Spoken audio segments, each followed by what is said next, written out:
छत्तीसगढ़ शिक्षक भर्ती 2026 में बड़ा बदलाव इस बार नियमों में हुआ है, जिसके वजह से 10,000 से भी अधिक लोग शिक्षक भर्ती की इस दौर में शामिल नहीं हो पाएंगे। जी हां दोस्तों, आखिर क्या नियम है जो कि बदला गया है और पिछली भर्ती से ये नियम क्यों अलग है, हम इसी विषय पर चर्चा करेंगे। बहुत ही महत्वपूर्ण वीडियो जो कि छत्तीसगढ़ शिक्षक भर्ती की तैयारी कर रहे कैंडिडेट के लिए है। तो जो भी अभ्यर्थी नए हैं चैनल से जुड़ेंगे, चैनल को सब्सक्राइब करेंगे। देखिए, आज ही की पेपर कटिंग है और नियमावली की पूरी जानकारी यहां पर दी गई है। शिक्षक भर्ती का एक नियम बदला, अब 10,000 से भी अधिक अभ्यर्थी इस दौर से बाहर हो जाएंगे। और ये नियम क्या है? देखो, पिछले भर्तियों में क्यों अलग इस बार फैसला लिया गया है, ये जाने इसके पहले भर्ती नियमों में दो बड़े बदलाव। एक तो है बीएड को अमान्य किया गया। आप सभी जान रहे हैं, सहायक शिक्षक की भर्ती परीक्षा में बीएड को सुप्रीम कोर्ट के डिसीजन के अनुसार बाहर कर दिया गया है, जिसके वजह से वे अभ्यर्थी जो बीएड की योग्यताधारी हैं वो सहायक शिक्षक के लिए आवेदन नहीं कर सकते। ये पहली बदलाव जो कि इस बार हुआ है।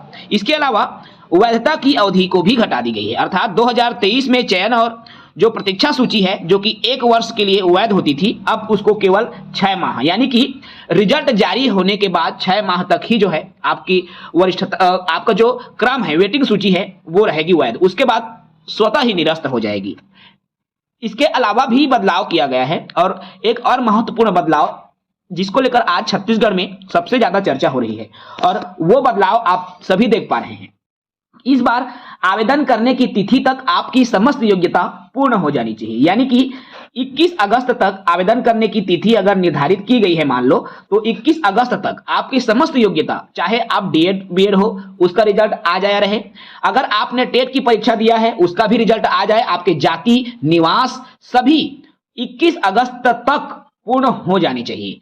पहले नियम क्या था? जो शिक्षक भर्ती के रिजल्ट जारी होने की तिथि तक आपकी योग्यता मांगी जाती थी, लेकिन अब जो है इसमें बड़ा बदलाव कर दिया गया है। अब इसका भी जो है, देखिए अभी क्या है, सितंबर में 6 सितंबर को सीटेट का एग्जाम होने वाला है और उम्मीद ये की जा रही थी, बहुत सारे अभ्यर्थी, हजारों अभ्यर्थी जो कि सीटेट सितंबर का अगर निकाल लेते हैं तो फिर वो शिक्षक भर्ती परीक्षा के लिए वो एलिजिबल हो जाते हैं। लेकिन इस बार जो है बिल्कुल इसको भी कहना चाहिए नियम में बदलाव कर दिया गया है और इससे 10,000 से भी अधिक अभ्यर्थी बाहर होंगे। हालांकि पेपर में 10,000 लिखा है, जिसमें केवल बीएड का जिक्र किया गया है, लेकिन बीएड के अलावा भी जो सीटेट का एग्जाम देते हैं उनको भी अगर लिया जाए, इसके अलावा जितने भी अभ्यर्थी जो किसी न किसी कारण से बाहर हो गए, ये 10,000 से भी अधिक जो है इसका आंकड़ा जा सकता है। और इसका जो है सीधा प्रभाव आवेदन की संख्या पर पड़ेगा। अब आवेदनों की संख्या पर अगर सीधा प्रभाव पड़ रहा है तो जाहिर सी बात है कि कंपटीशन में भी इसका प्रभाव हमको देखने को मिलेगा। ये जो 10,000 से अधिक अभ्यर्थी की यहां पर बात की जा रही है वो सिर्फ सहायक शिक्षक की बात की जा रही है। आप मान के चले 10 से 15,000 अभ्यर्थी सहायक शिक्षक में कम हो जाएंगे। पिछली बार की यदि मैं बात करूं तो लगभग जो 1.25 से 1.5 लाख के आसपास सहायक शिक्षक पद के लिए आवेदन गया हुआ था। उसमें भी साथियों आपको यह बता दूं कि बीएड अभ्यर्थी भी आवेदन की प्रक्रिया में शामिल हुए थे। लेकिन इस बार जो है स्थिति ये निर्मित हो रही है कि इस बार अब जो है बीएड को प्राइमरी से बाहर किया गया है, ऐसे में आवेदनों की जो संख्या है उसमें बहुत ज्यादा कमी भी हमको देखने को मिली। हालांकि ये टोटल जो आवेदक है वो 1 लाख से कम नहीं होगा, अर्थात 1 लाख के बीच ही आप कंपटीशन को मान के चलें और उसी के आधार पर जो है आप अपनी तैयारी को करते रहें। टोटल नंबर ऑफ पोस्ट आप सभी को पता है, कुल 2200 पदों के लिए जो है शिक्षक भर्ती की परीक्षा आयोजित की जानी है, जिसमें सहायक शिक्षक के पद शामिल है, जिसके लिए केवल डीएड या डीएलएड अभ्यर्थियों की ही योग्यता यहां पर निर्धारित की गई है।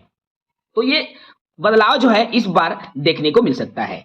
पिछली भर्ती अर्थात 2019 और 2023 की भर्ती में ऐसा नियम था कि जो है बाद में भी उत्तीर्ण आप कर रहे हैं रिजल्ट जारी होने की तिथि तक तो भी आप पात्र होते थे। लेकिन इस बार जो है नियम में बिल्कुल बदलाव हो गया है, जिससे कि सीटेट दिलाने वाले अभ्यर्थी जो है पूरी तरह से इस शिक्षक भर्ती से बाहर हो गए हैं और ये हो पाया है जो है संगठन के प्रयास से, और बिल्कुल ये अच्छी प्रयास है। इससे क्या होगा, देखिए जो अभ्यर्थी अनावश्यक रूप से आवेदन कर देते थे, अर्थात जिनके पास योग्यता नहीं होती थी वो भी आवेदन कर देते थे, अब जो है ऐसे अभ्यर्थी आवेदन नहीं कर पाएंगे और इससे क्या लाभ मिलेगा, जो वरीयता अपना जो वेटिंग सूची है उसमें अधिक से अधिक अभ्यर्थियों को मौका मिलेगा और उन्हीं अभ्यर्थियों को मौका मिलेगा जो पात्र होंगे। इसलिए जो है ये नियम जो बदला गया है वो बहुत ही अच्छी है। हालांकि कुछ लोगों को इस नियम से थोड़ा सा उन पर प्रभाव पड़ेगा, लेकिन अगर हम सर्वाधिक संख्या में देखें तो इन नियमों से सीधा लाभ जो है योग्य उम्मीदवारों को होने वाला है।